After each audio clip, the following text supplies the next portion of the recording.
కాళ్లలో నొప్పి, నరాల వాపు వంటి లక్షణాలతో బాధపడుతున్నారా? వెరికోస్ వెయిన్స్ లో అత్యాధునిక చికిత్స ఏవిస్ వాస్కులర్ సెంటర్. రెప్పపాటని లేకపోతే క్షణభంగురం అని అంతా మాయ ఏమీ లేదు అట్లా కొంతమంది మాట్లాడుతూ అంటే ఏదో నిస్సత్తుగా అది ఎలా అంటే ఇంట్రెస్ట్ లేనట్టుగా వేదాంతం మాట్లాడతారు, ఆ ధోరణిలో మాట్లాడుతుంటారు. వాళ్ళని చూసామంటే మనకు కూడా అలాగే నీరసం వచ్చేస్తుంది. కొంతమందిని అంటూ ఉంటాం, ఎందుకురా బాబు ఎప్పుడు ఇలా నీరసంగా ఏడుపు మొహం వేసుకుని ఎందుకుంటారు అనేసి. వాళ్ళకి అవేర్నెస్ క్రియేట్ చేయడానికి, అలాంటి వాళ్ళకి ఏదైనా చెప్తానికి స్టోరీస్ ఏమైనా ఉన్నాయా? జీవితం మాయ అనేది అక్షరాల నిజం. జీవితం క్షణభంగరం అనేది కూడా అక్షరాల నిజమే. రేపేమవుతుందో కాదు, ఇప్పుడు ఈ మరుక్షణం ఏమవుతుందో మనకు తెలియదు. అవును. అయితే ఇలాంటి జీవితం పట్ల ఇప్పుడు జీవితం క్షణభంగరం అని చెప్పేది ఎందుకు? నువ్వు పని మానేసి కూర్చోమని కాదు. ఈ ఫ్యూచర్ పట్ల ఏదో ఆశతోటి ఎప్పుడు పరుగులు పెడుతూ ఓ భగవంతుడని, ఓ పూజని, ఓ మంచి మాటని లేకుండా డబ్బు వెనకాల పరిగెత్తద్దని చెప్పడం కోసమే ఇలాంటి మాటలు చెప్తారు. మనం డబ్బులు వెనకాల పరిగెడతాం. బాగా డబ్బును చేరిన తర్వాత ఏమవుతుంది? ఆ డబ్బు మన తనలోకి లాగేసుకుంటుంది. ఇంకా ముందుకి పరిగెడుతూనే ఉంటారు. వెనక్కి తిరిగి చూసుకుంటే జీవితంలో ఏముండదు, డబ్బు తప్ప. అవును. ముందుకెళ్ళాక మనం వెనక వయసులో చేయవలసిన ఏ శుభకార్యాలు, ఏ మంచి పనులు, ఏ సరైన పనులు, ఏ దాన ధర్మాది కార్యక్రమాలు ఏమీ చేయలేదని తెలుస్తుంది. అందుకని నువ్వు స్థిమితంగా ఒక్క ముద్ద నువ్వు అన్నం తినగలుగుతున్నావు అంటే ఒక్క మెతుకు ఎవరికైనా పెట్టు. నువ్వు తినేటప్పుడు నీ ఎదురుగుండా ఉన్నవాడు తింటావా అని వాడిని కూడా అడుగు. ఒక ముద్ద తిను పర్వాలేదని ఒక మాట అడిగి అన్నం పెట్టు. మీ ఇంటికి వచ్చిన వాడిని లేదనకుండా పంపించు. ఇప్పుడు వాడికి 1,00,000 కావాలి మన ఇంటికి వచ్చిన చుట్టానికి. అంత లేదురా బాబాయ్ 10,000 ఇస్తానని పంపించచ్చు కదా. అంత ఇవ్వలేను, ఈసారి ఎప్పుడైనా సర్దుబాటు అయితే చూస్తాను, ఈ 1,000 రూపాయలే నేను ఇవ్వగలను, ఈ 1,000 నువ్వు నాకు తిరిగి ఇవ్వద్దు అని సహాయమైనా చేయొచ్చు. లేదనద్దు. నీ వల్ల అయినది పెద్దది కాకపోతే చిన్నదైనా చేస్తే ఇది నీకు చివరికి హెల్ప్ చేస్తుంది. నీకు ఏదైనా సమస్య వచ్చినప్పుడు నువ్వు చేసిన దానం, నువ్వు చేసిన మంచి ఇవన్నీ హెల్ప్ చేస్తాయి. కాబట్టి జీవితం క్షణభంగురం. ఇవాళ నువ్వు కోటీశ్వరుడివి, రేపొద్దు నీ దగ్గర ఏమీ లేకపోవచ్చు. వీళ్ళు ఏమీ లేనప్పుడు నువ్వు చేసిన దానం, నువ్వు చేసిన మంచి, నువ్వు చేసిన శుభకార్యాలు నీకు ప్లస్గా నిలబడతాయి.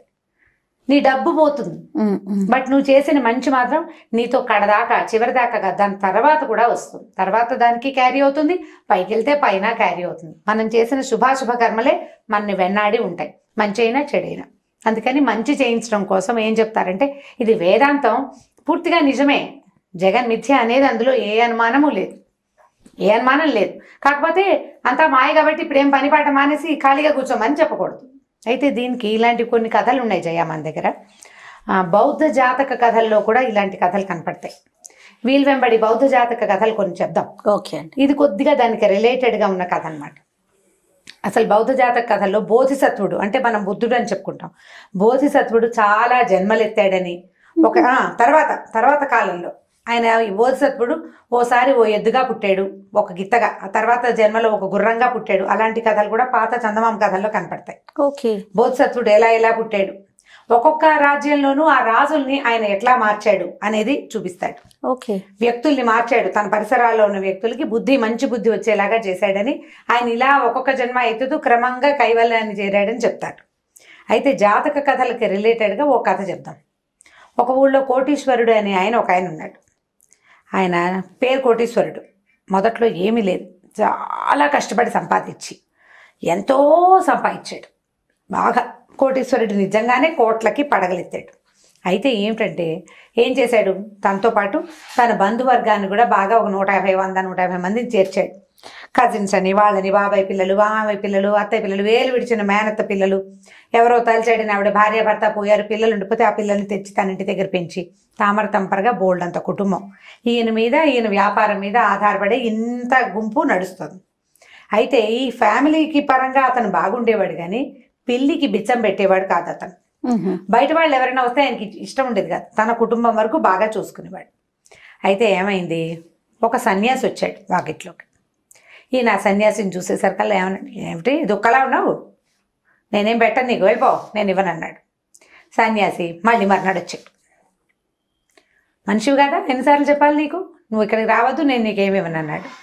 ఇలా రోజులు గడిచిన కొందికి ఆ సన్యాసి వస్తూనే ఉన్నాడు. ఈ కోటీశ్వరుడు తిడుతూనే ఉన్నాడు. ఈ చుట్టాలందరూ అనేవాళ్ళు, ఎందుకు బాబాయ్ అట్లా తిడతావు, ఆయన ఏమన్నా తెప్పిస్తాడో ఏమిటో. అంటే పిలిసేపాలకి ఏమవుతుంది, వీడికి అంత మహత్తుంటే మళ్ళీ మళ్ళీ మన దగ్గరికి ఎందుకు వస్తాడని ఆయన రూపాయి ఇచ్చేవాడు కాదు, ఏమీ పెట్టేవాడు కాదు.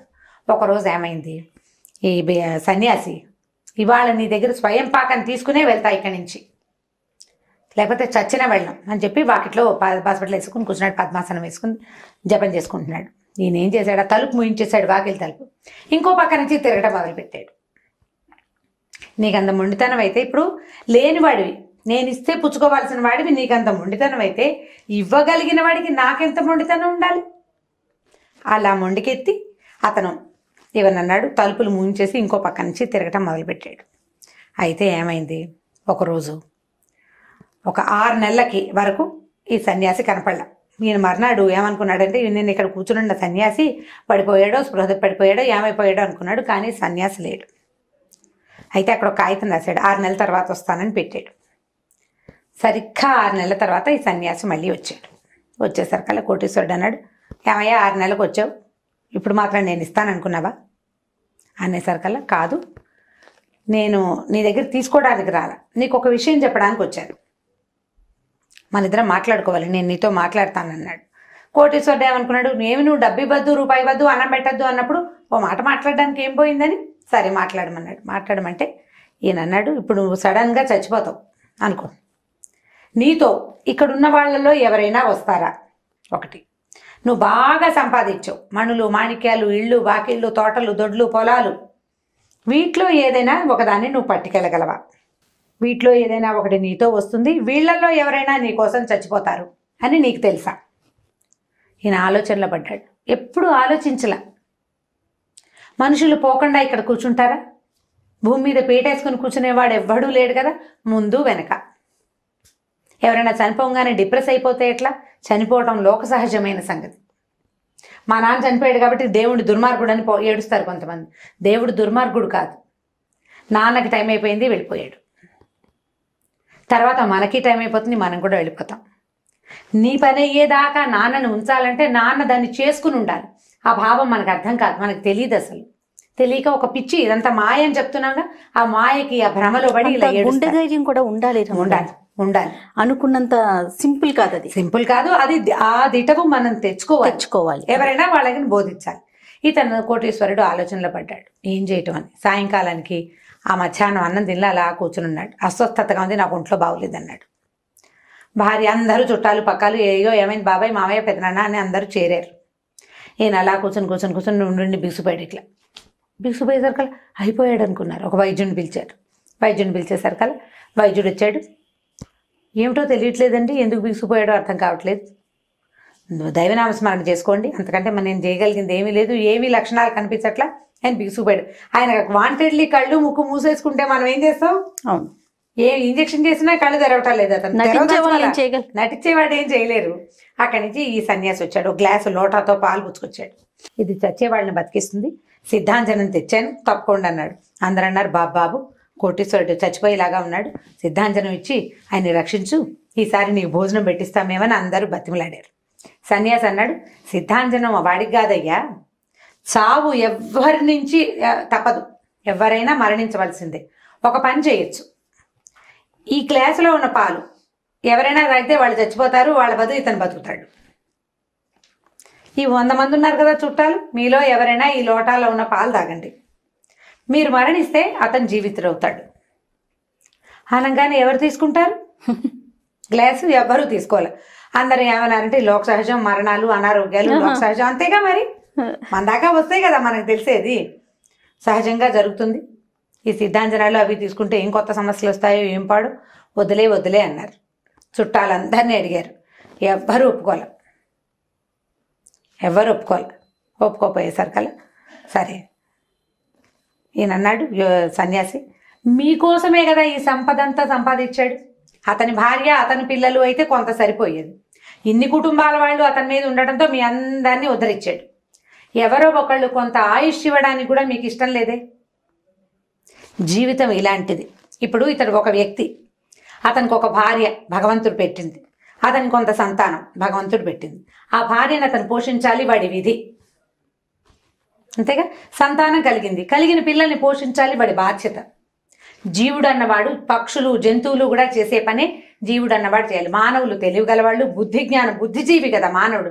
అందుకని ఏం చేస్తాడు, పిల్లల్ని ఊరికే రెక్కలు వచ్చేదాకా కాకుండా వాళ్ళు సెటిల్ అయ్యేటట్టుగా సంపాదించి పెట్టడం మానవ జన్మ తాలూకు లక్షణం.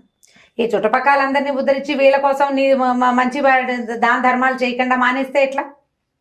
కాబట్టి ఇది కరెక్ట్ కాదు అనగానే ఈయన లేచి కూర్చున్నాడు కోటేశ్వరుడు. బాబు బుద్ధి వచ్చింది, 100 మంది చుట్టాలని పోషించడం కోసం నేను దాన ధర్మాలు చేయలేదు, వీళ్ళకి చేస్తున్నాను, అదే దాన ధర్మం అనుకున్నాను. నీడీ పీపుల్కి చేసేది దానం. కడుపు నిండిన వాడికి నువ్వు ఎంత డబ్బు పోస్తే నీకు నీ పుణ్యం కింద వస్తుంది అది. మొత్తం ఈ 100 మంది చుట్టాలని తగిలేసాడు అతను.